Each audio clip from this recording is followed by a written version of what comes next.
আসসালামু আলাইকুম। আমি আজকে আপনাদেরকে দেখাবো কিভাবে রাবার দিয়ে বাচ্চাদের এই সুন্দর জামাটা তৈরি করতে পারেন।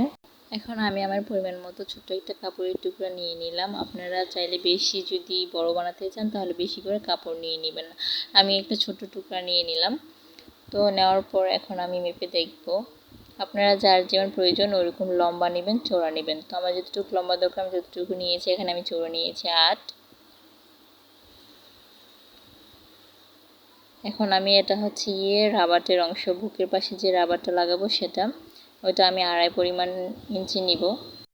আপনারা যদি কুচি বেশি দিতে চান তাহলে চওড়ার পরিমাণটা একটু বেশি করে কাপড় নিয়ে নেবেন। তো এখন আমি মেপে দাগ দিয়ে নিব।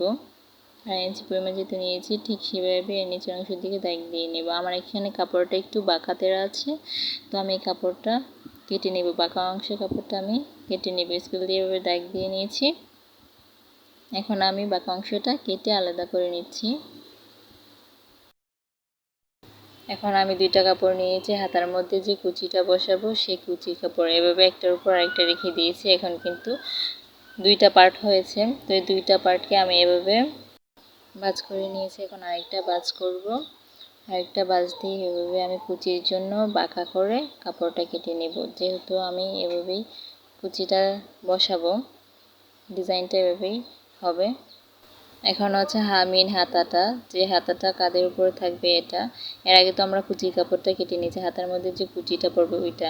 আর এটা হচ্ছে কাঁধের শোল্ডারের মধ্যে যে অংশটা থাকবে সেই অংশটা। তো এই অংশটা এভাবে ভাঁজ করে নিয়েছি। তো আমি এখানে যে জোড়া অংশটা আছে ওইটাকে আলাদা করে নিচ্ছি। কেটে 2টা হাতার অংশ দুইভাবে আলাদা করে নিলাম। তো এখন মেপে দেখলাম হাতাটা কতটুকু আছে।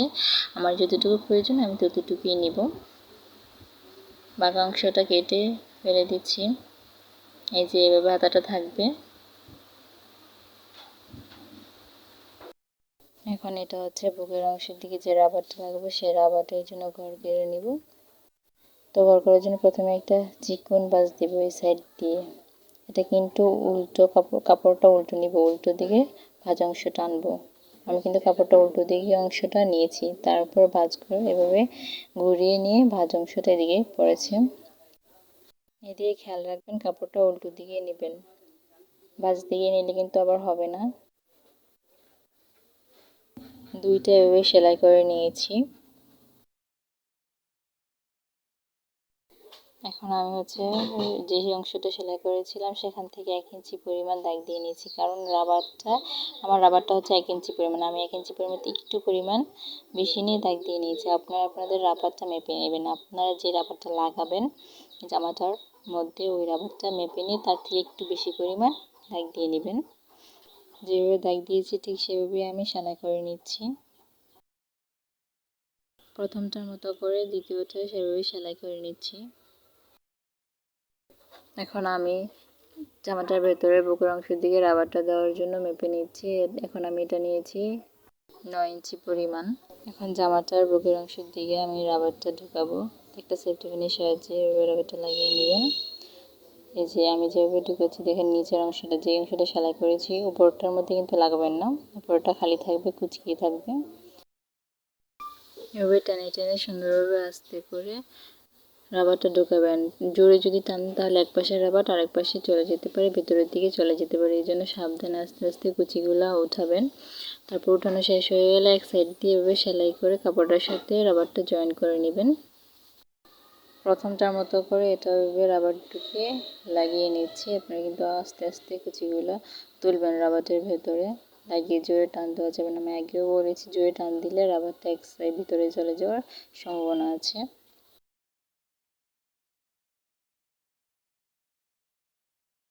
এটা হচ্ছে কি হাতার কুচির কাপড়টা, এটা আমি সাইড দিয়ে সেলাই করে নিচ্ছি।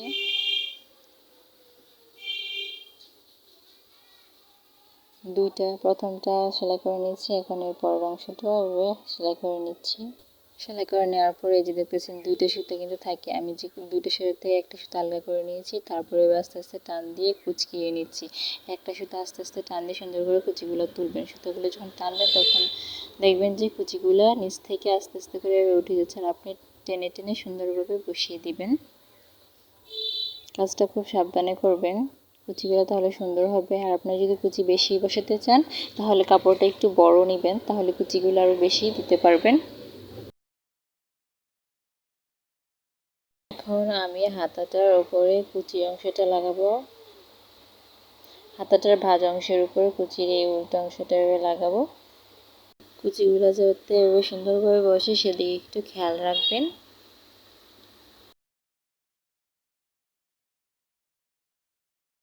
প্রথমটার মতো করে দ্বিতীয়টা এভাবে সেলাই করে নিচ্ছি।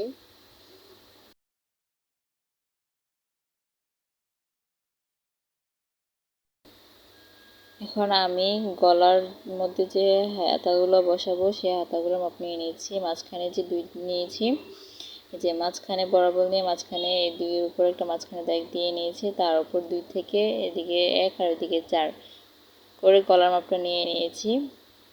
আর এখন যেটা দেখতে পাচ্ছেন সেটা হচ্ছে জামাটার এই যে বাস দিকটা উপরের দিকে রেখে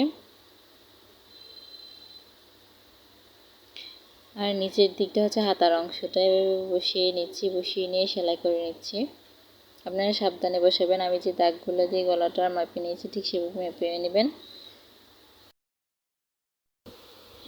অপর হাতাটা এভাবে লাগাবো যেখানে আমি মাপ দিয়ে রেখেছিলাম। এখানে দেখা যাচ্ছে না মাপটা, ওই মাপের মধ্যেই হাতাটা লাগিয়ে তারপরে সেলাই করে নিব।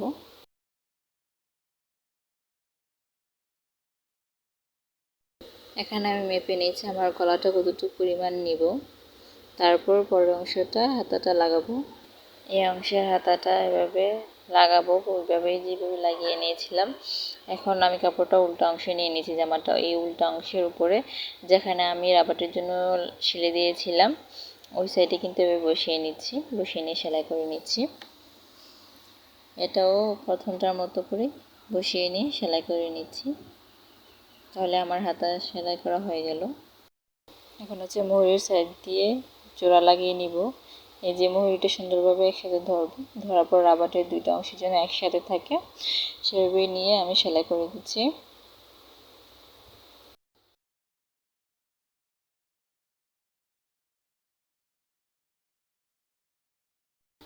অপর অংশটাও এভাবে সেলাই করে নিচ্ছি প্রথমটার মতো করি। দুইটা রাবার যেন একসাথে থাকে সেদিকে খেয়াল রাখতে হবে। আর আমি নিচের দিকে সেলাই করব না, কারণ নিচের দিকে আমার সেলাই করার কোনো দরকার নেই। এই যে জামাটা তৈরি হয়ে গেল। এটা হচ্ছে গিয়ে জামাটা জোড়া দেওয়ার আগে। তো আপনাদের যদি নতুন নতুন ডিজাইনের জামার প্রয়োজন হয় তাহলে আমাদের চ্যানেলটি সাবস্ক্রাইব করে রাখতে পারেন।